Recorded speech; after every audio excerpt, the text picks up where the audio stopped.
Je lui ai maintenant dit, tu avais dit qu'une fois que je suis ici, tu vas remettre l'argent. Mais je suis venue dans la situation où nous sommes maintenant, tu n'as pas l'argent, je comprends. Mais chaque fin du mois, pour comme l'argent là, c'est un grand montant, on ne saura pas remettre ça du coup. Je sais qu'on n'a pas l'argent, mais si tu me donnes peut-être un 50 € chaque fin du mois, 50 € chaque fin du mois, on met à côté. Chaque 3 mois ou 4 mois, on envoie peut-être 100 € ou 200 €, qu'elle sente qu'on remet sa dette. Lui, il pense qu'on lui fait la pression. Mais maman, moi, Rebecca, regarde. J'ai envie de dire quelque chose sur cette histoire-là, parce qu'on a entendu plusieurs histoires différentes. Quand tu étais en Afrique du Sud, tu m'as parlé des choses de ces voyages-là. Je n'ai pas dit d'accord. J'ai dit que moi aussi je vais voir un peu qu'est-ce qu'il y a encore comme d'autres moyens. Papa m'a parlé d'un monsieur qui est au Congo.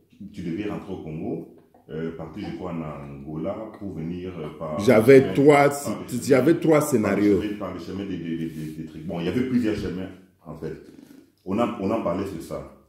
Toi, tu m'as dit que maintenant, celui-ci, on a déjà fait toutes les démarches. J'ai déjà les passeports sud-africains ici. J'ai déjà même la carte d'identité. D'ailleurs, bientôt là, je vais aller récupérer ça avec toi. Avec toi, tu vas voir. Et je vais même t'envoyer des photos. J'ai dit que maintenant, ça coûte combien? Oh, ça coûte 5 000 $. Maintenant, toi, tu m'as dit que tu as parlé avec maman. Et que moi aussi, j'ai déjà ajouté ma part. C'est comme ça que tu m'avais dit ça. Que j'ai aussi ajouté ma part. On a même eu une petite discussion sur ça. Parce que j'ai même dit que, mais ça, c'est les démarches que vous avez déjà commencé. Pourquoi maintenant, moi, je dois ajouter l'argent? Maintenant, tu m'as dit que, si je me rappelle bien, tu m'as dit que parce que ça, ce sont tes parents qui ont payé ça. Mais moi aussi, quand même, si je voulais te faire venir, avec l'argent qu'on voulait te faire venir, j'ai déjà ajouté ma part, non? J'ai beaucoup réfléchi. J'ai dit que mais maintenant, alors, si ça ne marche pas bien, on va faire comment? Oh non, ça va marcher. D'ailleurs, tu m'as dit ça au téléphone. Tu m'as dit, Ilona, crois-moi, ça va marcher. D'ailleurs, si tu veux, la semaine prochaine, je suis en Allemagne. J'ai dit, tu es sûr? Tu as dit, oui, je suis sûr. J'ai dit, d'accord. Si c'est comme ça, on prend alors ces moyens-là. Mais je te dis la vérité que pour le moment, je n'ai pas d'argent. Je t'avais même bien dit avant que si tu viens en Allemagne, je n'ai que les salaires d'étudiants, qui ne suffisent même pas vraiment à 100% pour moi-même. C'est pour cela, d'abord, j'avais des jobs des week-ends là que je travaillais. Donc, en tout cas, je ne sais pas je n'ai pas encore une idée claire comment est-ce que ça va marcher pour nous deux, mais on va se débrouiller. Mais dès que j'ai fini ma formation, j'ai mon salaire, on va commencer à payer cet argent-là. C'est comme ça qu'on s'est attendu. Dès que j'ai fini ma formation, j'ai mon salaire, on va payer cet argent-là. Tu es venu, même pas 3 mois après, tu as commencé à parler pour l'argent-là. Tu m'as parlé des choses là même de 50 €. Si à la fin du mois, il reste 50 € qu'on puisse envoyer à sa maman. Je suis d'accord avec toi. Je suis d'accord avec toi si à la fin du mois, il reste 50 €. Mais le cas était que à la fin du mois, il ne reste pas 50 €. À la fin du mois, il manque 400 €. C'était comme ça. C'est ça la vérité. La fin du mois, on n'avait pas d'argent qui restait. On avait toujours l'argent qui manquait encore. Je devais encore commencer des jobs à gauche, droite. C'était devenu avec Yaya Darling que au début du mois, j'emprunte l'argent chez Darling. Au milieu du mois, quand je fais mes jobs là, je le remets. Au début du mois, je l'emprunte encore. C'est comme si donc, c'est comme pour payer toutes les factures. C'est comme si il y a Darling m'aide, je la remets. Donc c'était seulement gauche, droite. On a continué comme ça presque toute une année. Bon. Il y a Darling même est témoin. C'est pour cela, moi je dis que, mais je suis toujours, j'ai dit que j'étais contre les trucs là, mais j'avais dit que si ça pousse vraiment que tu puisses arriver ici, je vais faire tout pour remettre ça. Et jusqu'aujourd'hui, je dis encore, je suis d'accord qu'on puisse remettre ça. Mais jusqu'aujourd'hui, c'est seulement maintenant, toi-même tu témoignes. Bon, Tatou, regarde, moi, ces points-là, on en a parlé. Maintenant, je reviens vers maman Rebecca. Maman Rebecca, tu es une fille qui prie, qui connaît Dieu. Tu es dans cette maison-là. Est-ce que ta vie est menacée? Maintenant que tu es assis avec toi ici, Tatou, est-ce que Tatou menace ta vie? Tu es dans un danger de mort. Parce que maman Philomène a appelé maman ce matin pour dire que non. Faites tout pour aller prendre Rebecca là-bas, qu'elle soit même là où tu es parce que sa vie est en danger. Ce que j'ai dit, c'est ce que maman Tété vient de me dire là. C'est pourquoi je suis sorti. Tu vois, j'ai un peu de rimes. Normalement, il ne fallait pas sortir dans le froid. Moi, je dis, mais comment? Si réellement Rebecca était en danger devant Tatou, elle devrait m'appeler. Elle devrait appeler maman Tété pour dire, maman Tété, regarde, vous nous avez donné les conseils ce jour-là, mais Tatou est en train de me menacer ici. Mais qu'est-ce qui se passe là? Il faut que j'aille sur place pour voir. Est-ce que maman Rebecca vraiment en a mes consciences? Comme tu es assise là, tu es en danger de vie. Papa, ce n'est pas que je dis que je suis en danger. Je ne sais pas comment maman a interprété ça. Je vais seulement dire que moi, je ne suis pas à l'aise dans cette maison. Je ne me sens pas du tout à l'aise. Parce que j'ai l'impression qu'on ne m'a pas compris. J'ai l'impression que ce que j'ai dit et que tu n'as pas compris mes plaintes. Et moi, quand j'ai l'impression qu'on ne me comprend pas, ça me frustre et je me sens frustrée. Bon, maman Rebecca. Je me sens étouffée, je peux craquer. Maintenant, tu as soulevé notre dossier.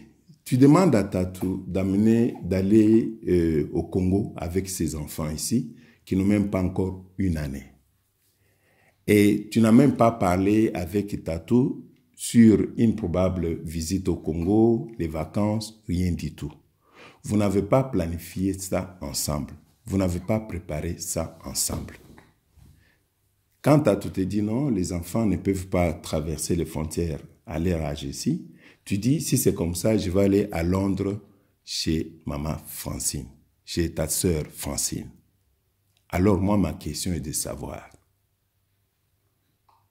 qu'est-ce que tu penses exactement? Qu'est-ce que tu veux faire? Parce que, maman, regarde-moi en face. Moi, je ne veux pas te voir toi malheureuse, ni voir mon fils malheureux. Jamais.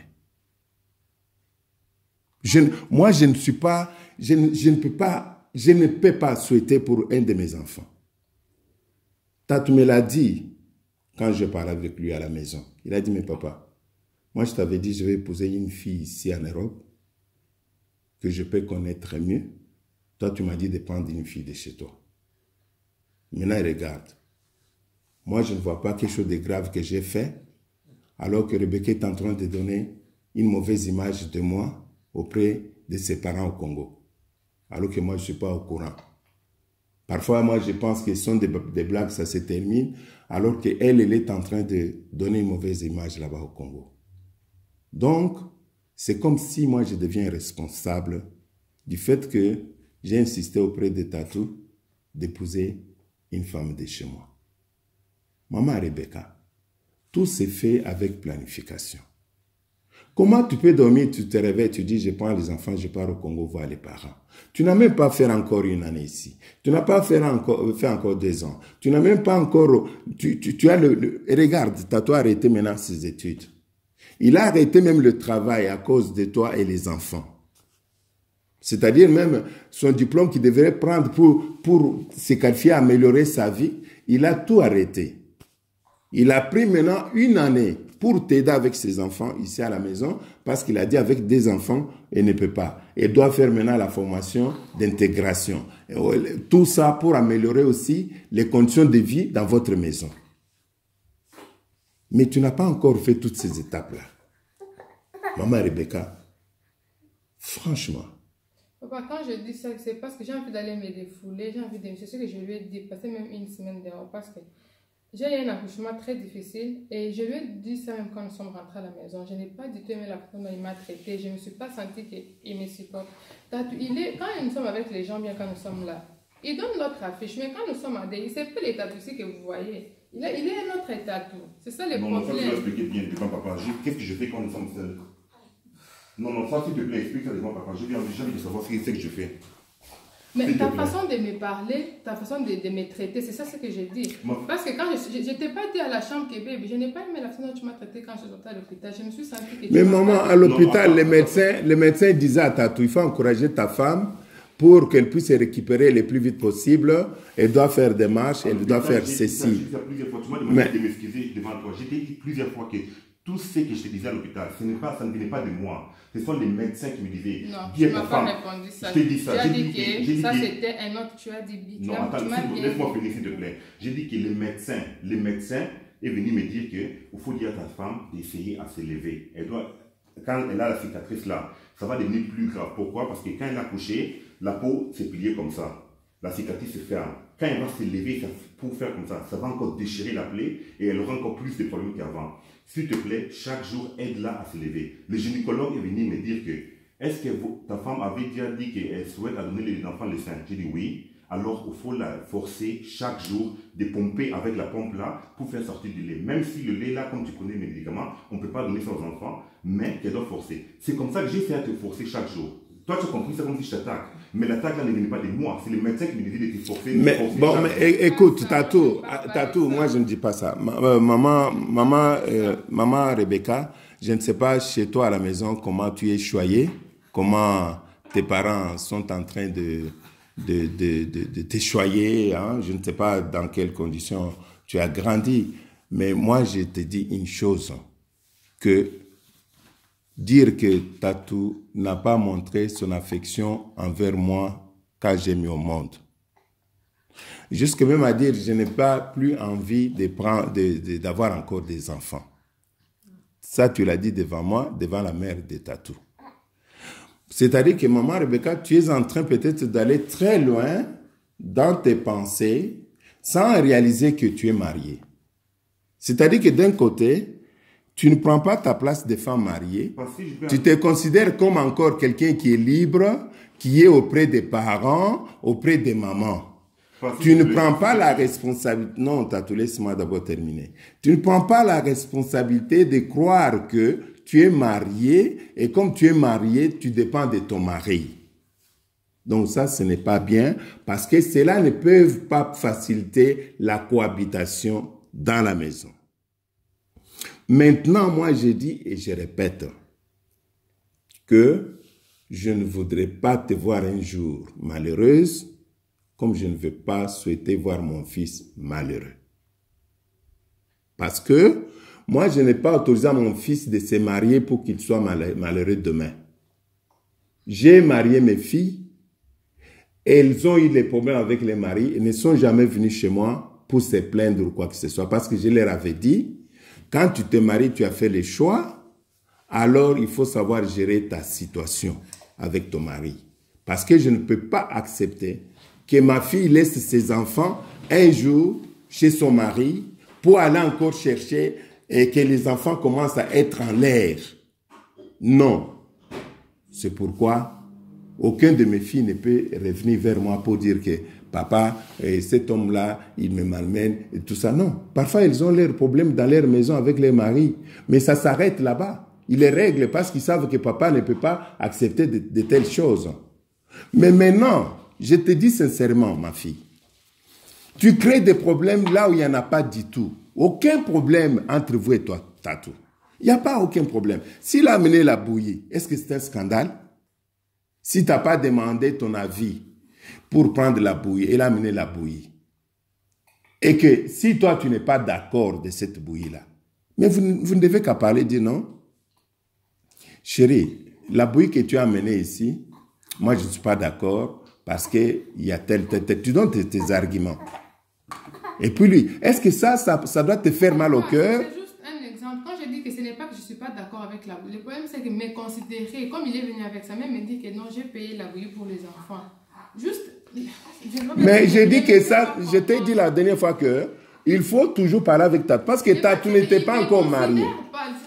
Oui, mais c'est le dialogue. C'est en parlant avec lui qu'il va commencer à comprendre que j'ai une femme qui a aussi droit à un point de vue. C'est ce que j'ai donné comme conseil. Que elle ne doit pas, lui ne doit pas, comme il est toujours célibataire. Je ne dis pas que je dois choisir ou bien c'est peut-être il paye quelque chose. Juste m'informer que peut-être je vais payer quelque chose. Je n'ai pas envie de dire que je vais ça ou je ne vais pas. Non. Oui.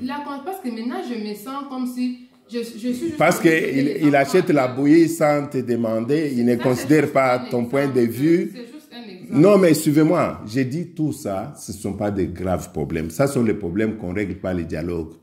Au fur et à mesure. Je vis ça au quotidien et moi, ça me fait mal au cœur parce que je vis ça au quotidien chaque jour. Quand je dis qu'il m'a malmené à l'hôpital à l'accouchement, ce n'est pas pour les problèmes de pompe ou quoi que ce soit. Des petites questions seulement quand je lui pose. Il est impulsif. Je lui demande, papa demande que ma créatinine c'est combien? Pourquoi? Je dis, moi je ne sais pas créatinine en mobile comme il demande si c'est combien. Tu vois que avec les médecins, c'est toi qui parles en allemand. Et ça combien? Je lui parle. Juste un exemple, quand je dis qu'il m'a malmené. Juste une petite question que je lui ai demandé. Papa demande que ma créatinine est à combien? Pourquoi? Toi tu n'es pas intéressé de savoir pourquoi il demande ça. Je dis, évidemment ma créatinine en haut, c'est combien? Tu n'as qu'à me dire si c'est combien, c'est moi je ne sais pas. Mais il faut lui demander. Tu n'es pas intéressé de savoir. C'est comme ça qu'il réagissait. Les bouchons ici des biberons des enfants, on doit donner plein de biberons des enfants à l'hôpital. Il y a beaucoup d'exemples, je ne vais pas commencer à détailler mais je dis ce qui me vient en tête. On me mettait les médicaments dans un petit bol comme ça à l'hôpital. Mais quand nous sommes venus à la maison, j'avais seulement 2 jours, je n'en avais pas. Je me suis dit que Baby Bron, ils ont ébellé. Il y en a même encore là-bas que je n'ai même pas encore été. Je peux même vous montrer ça. Je prends la tétine ici, je vais mettre ça à côté. Il est venu m'a trouvé. Quand je dis qu'il me malmène, c'était dans ce sens-là. Il ne sait pas me parler. Il m'a trouvé que la tétine ici, j'ai mis les médicaments. Pourquoi j'utilise la tétine des enfants pour mettre un médicament? J'ai dit que non, parce que les trucs qu'on me donnait à l'hôpital que j'utilisais, ici, il n'y en a pas. Non, je ne dois pas utiliser ça, c'est pour les enfants. C'est pour les enfants. C'est ça comme ça que moi, je vais t'attaler.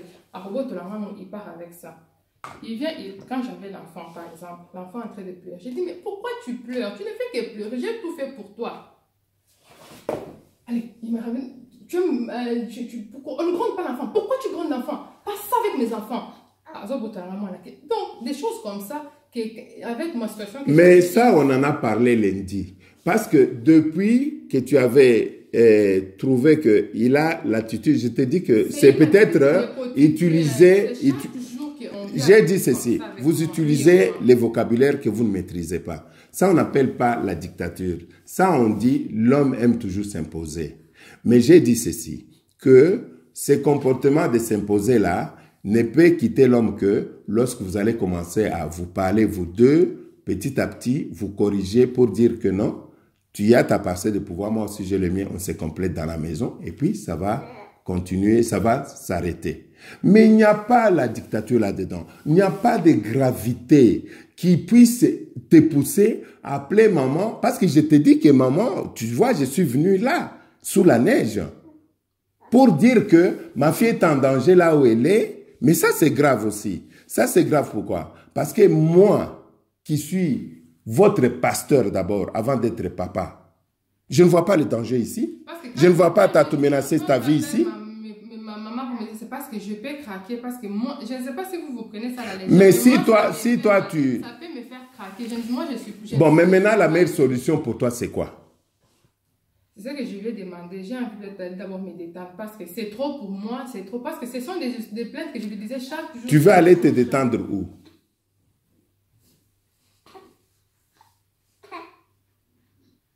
À peine même pas une année au mariage. Tu vas aller te détendre où? Tu laisses ton mari? Les enfants là, tu crois que même moi, le grand-père de ces enfants, je peux accepter que ces enfants de 3 mois, toi, tu vas quitter avec eux pour aller avec eux au Congo. Est-ce que je peux accepter ça? Même papa Bruno et maman Philomène, ils ont aussi des garçons. Est-ce qu'ils vont vraiment accepter, ton frère qui est resté en Afrique du Sud là, que sa femme met au monde les enfants 3 mois, qu'elle puisse dire, je vais aller me détendre, alors j'entre chez mes parents avec les enfants. Je lui ai même dit le jour là, je me sens malheureuse dans cette... Mais alors tu ne veux pas le mariage, soyez clair. Dites que je ne veux pas le mariage. Dites que peut-être quand toi tu es venu de l'Afrique du Sud, tu avais notre projet. Ce n'était pas le projet de mariage. Parce que ça nous étonne. Même les gens qui vont apprendre ça, tout le monde va s'étonner. Tout le monde va s'étonner. Parce que les problèmes pour lesquels tu fais les reproches, tu as tes droits de reprocher, par exemple, le ton qu'il utilise, la manière peut-être qu'il parle avec toi, peut-être il n'y a pas assez d'affection parce qu'il y a les hommes qui n'ont pas vraiment d'affection dans les paroles. C'est ton droit. Ça, c'est lui qui doit réparer ça. C'est pourquoi je lui dis non. Tu dois aussi tenir compte du fait qu'à côté de toi, il y a une femme. Tu dois aussi parler avec elle. Ça, c'est normal. Mais jusqu'à dire que non, maintenant je dois partir, je dois aller me détendre avec maman. Là, tu es en train de chercher à aller faire quoi? Et qui est cet homme qui va laisser ses enfants de 3 mois? On les prend, on les amène quelque part ailleurs où lui-même n'est pas là. Même toi-même. Mets-toi à la place de Tatou.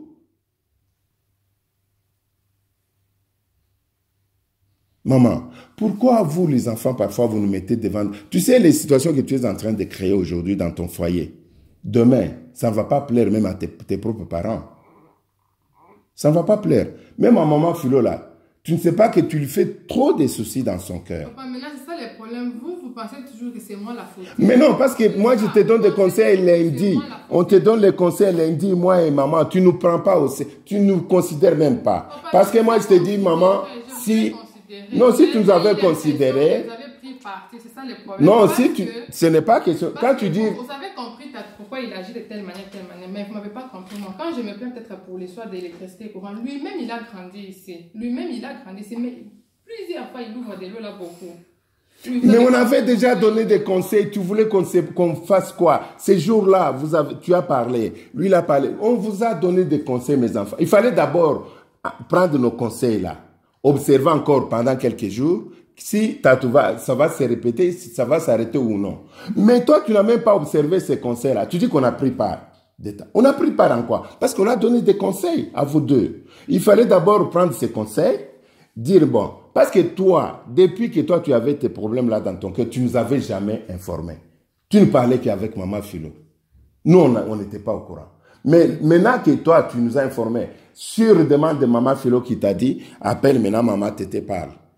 Tu as parlé avec maman Tété. Nous avons pris nos responsabilités, on n'a pas négligé. Si nous, on avait négligé, si nous, on avait pris part pour Tatou, on allait peut-être ne pas venir vous mettre ensemble pour parler. Mais nous sommes venus, ça nous préoccupe. Nous sommes venus, nous avons parlé avec vous. Nous avons semé la paix. On a dit, bon, restez maintenant dans la paix. À partir de ce moment-là, tu allais observer pour voir si Tatou n'a pas changé ou bien il a changé.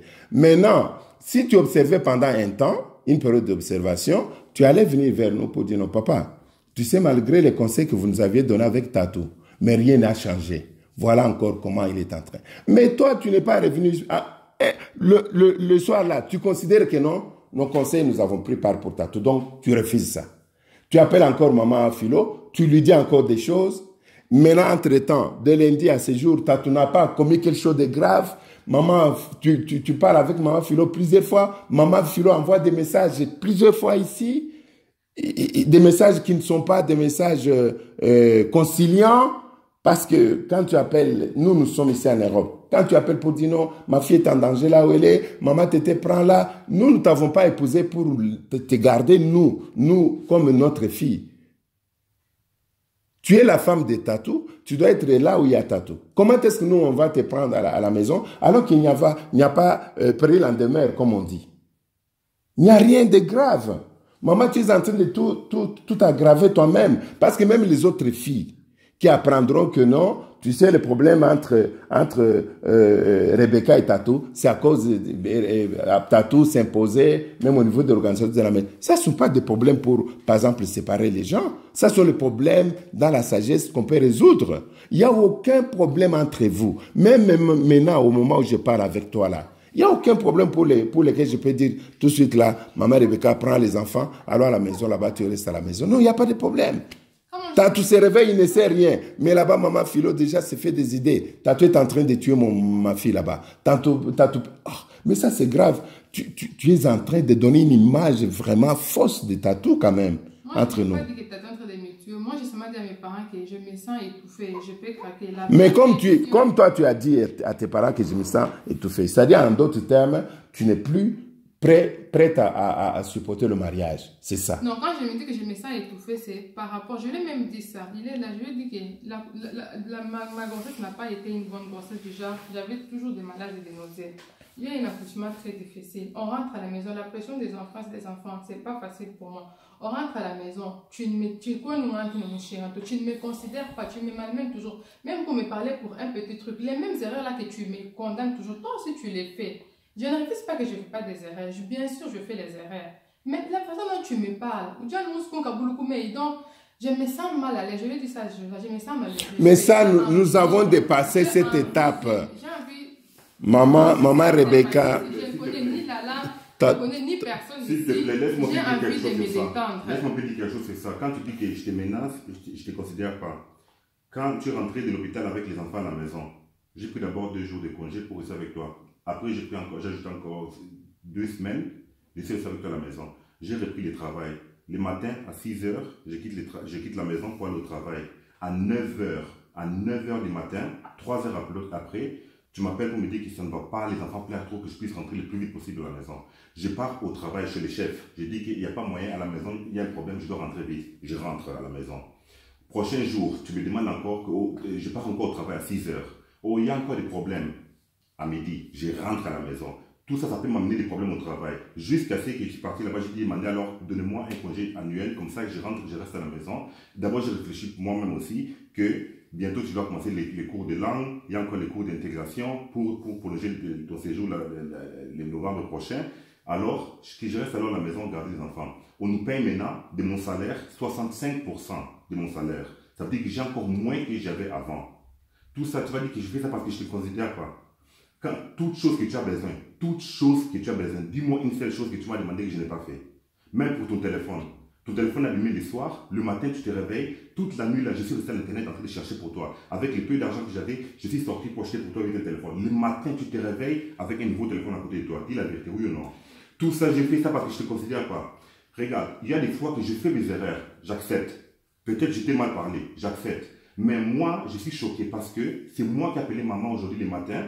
J'ai appelé maman pour dire que Rebecca m'a dit qu'elle va aller les enfants au Congo. C'est comme ça que j'apprends que tu es en danger, qu'il y a des soucis là-bas. Et je me demande qu'est-ce qui ne va pas. Papa Bruno m'a envoyé de l'argent pour que j'achète pour lui les camions.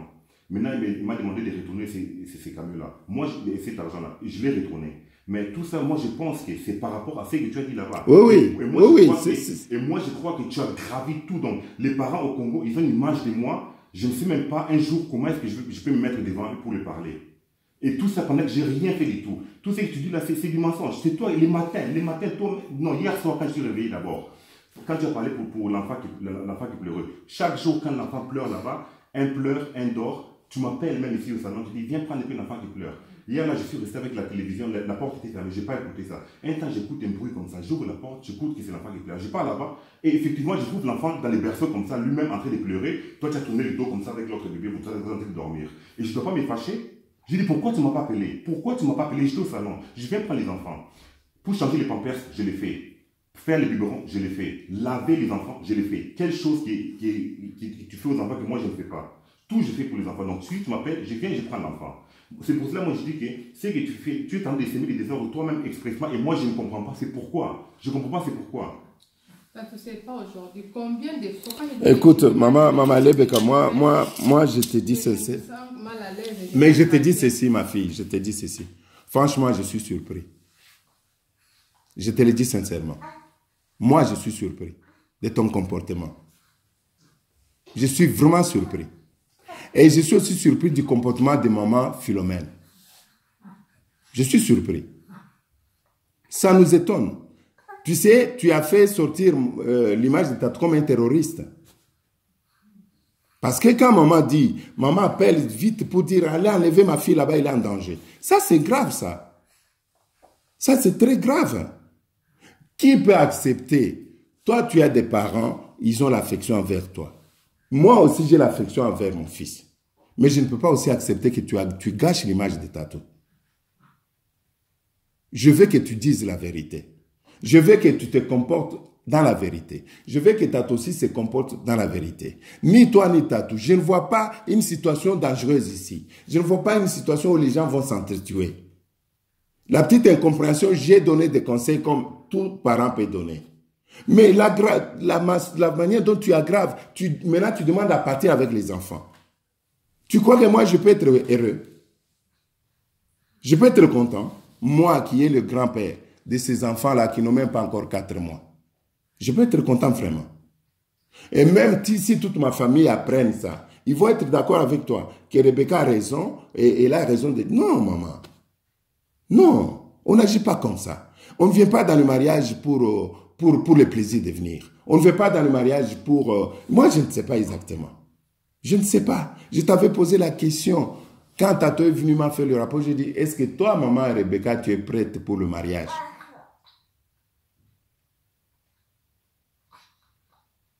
Personne ne peut comprendre qu'une femme qui va se marier et qui prend des futilités, des choses inutiles de son foyer, tout le temps raconter à sa mère. Papa, moi, ça, c'est jamais vu. J'ai déjà entendu ça dans les théâtres. Depuis que je suis venue ici, Dieu me voit. Maman, chaque fois, me demande, est-ce que je suis venue à toi? Moi, Dieu me voit. Je parle toujours de bien à maman de Tatou. Je parle toujours. Chaque fois, elle me demande, mais tu as une santé pour moi? S'il y a des problèmes là-bas, il faut dire. Si je suis mal à l'aise, il faut dire. Tu as une santé pour moi? Quand tu vas aller. Moi, quand je suis tous les loups, je dis, maman, toujours, on va bien, tout va bien. Mais tu as une santé, je dis, maman, tout va bien. La seule fois seulement que j'ai appelé maman, c'est la seule fois là que je voulais savoir comment ça se passe quand une femme vient à la maison. C'est la seule fois que j'ai appelé maman. Et cette fois-ci, c'est depuis que je suis venue 2 ans maintenant là. Non, mais parce que le problème est que je te dis qu'elle a appelé ce matin. Ce matin, elle a appelé maman, t'étais pour dire que va là-bas, enlève ma fille. Comment nous allons t'enlever ici alors que toi, tu es chez ton mari? Tu es chez toi. Le mari n'a pas mis ta valise dehors. Le mari n'a pas mis tes casseroles dehors. Nous venons te prendre ici, comment? Ça s'est fait où? Même chez nous, d'ailleurs, on dit toujours qu'une femme, même si ton mari t'a tapé, même si tes maris te malmènent, mais dès qu'il n'a pas sorti tes affaires dehors, tu n'as pas le droit de faire sortir toi-même tes affaires. Parce que quand tu sors tes affaires, c'est comme si tu as cassé le mariage. Chez nous, dans notre culture, c'est comme ça. Mais maintenant, toi, tu es chez toi, tu as tes enfants à la maison, tu as ton mari qui a refusé tout. Parce que toi, tu ne sais pas du fait maintenant qu'il a abandonné le travail là-bas, comment ça joue sur sa vie et son avenir. Du fait qu'il n'a pas terminé ses derniers examens à l'université pour avoir sa qualification. Tu ne sais pas ce que ça le coûte pour son avenir. Tout ça pour toi et pour ses enfants. Pour montrer que je vais m'occuper de ma femme.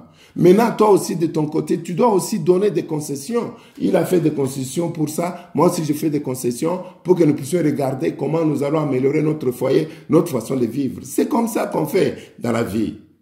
Papa, si je commence à me comporter comme j'appelle maman comme ça, c'est parce que, c'est comme on a toujours dit qu'il ne faut pas toujours avaler. Le problème, c'est que j'ai trop avalé. Je lui ai même dit les jours là, j'ai dit, qu'on crée la paix. S'il ne faut pas me laisser toujours avaler. C'est pas vrai. Dans la voiture, les jours que tu as appelé maman Philo, tu as appelé maman Apôtre à Belgique. On n'a même pas parlé. Tu m'as rien dit. Moi, je suis surpris quand papa m'a demandé que tu m'as pas. Je t'ai pas dit la nuit, je t'ai dit que tout ce que tu me fais, si je n'ai même pas envie d'appeler mes parents. Tu m'as dit quoi? Tu peux les appeler? Moi, je n'ai pas de problème. La nuit là. Comment? La nuit là, quand on a commencé à discuter, on a commencé une petite discussion là-bas. Moi-même, j'ai dit que la nuit que ça prend encore, tu vas encore venir me dire. Je t'ai pas dit que je suis malheureux. Je me suis levé, je suis parti à la chambre. C'est comme ça qu'on a fini. Les matins, je me réveille, tu étais en téléphone avec Francine. Je t'ai pas dit la nuit là. Après, je ne sais pas, tu as parlé encore, tu parlais en Djibouti, je ne sais pas, tu as parlé d'abord avec Francine. Je crois qu'après, tu as parlé avec maman Philo. Les soirs, nous sommes partis quand maman nous a appelé, nous sommes partis chez papa et maman à la maison. C'est quand j'apprends que je t'ai fait du mal. Donc, juste. C'est parti tellement vite que moi-même, je n'ai rien compris. Cette nuit-là, je ne t'ai pas dit que je me sens malheureuse. Bon, écoute. Non, tu ne m'as pas dit ça. Non, Tatou, écoute. Moi, j'ai dit ceci. Maman Rebecca, je te dis sincèrement, sans cacher mes mots, je suis déçu de toi. Et ça, je le dirai aussi à papa Bruno et à maman Philomène. Je ne pouvais pas m'imaginer que tu sois une telle fille. Je ne souhaitais jamais ça pour mon fils. Je ne souhaitais jamais ça. Parce que tu as pris des petits problèmes que tu dois gérer dans ton foyer avec ton mari, tu en as fait des grands problèmes. Et aujourd'hui, il y a des coups de fil qui viennent, notre fille est en danger, tout ça, il faut l'enlever. Ça, ce sont des choses très graves qui ne nous donnent pas, nous tous, la paix. Et regarde là, on n'avait même pas de problème. Et regarde comment on a vécu avec toi. Regarde comment on est avec toi. Maintenant, ça devient un problème. Pourquoi? Ça devient un problème. Pourquoi? Toute la famille autour de toi t'aime. Tous les frères, toutes les sœurs tous ses frères. Tout le monde t'aime. Personne, on t'a accepté. Personne ne t'a pas rejeté.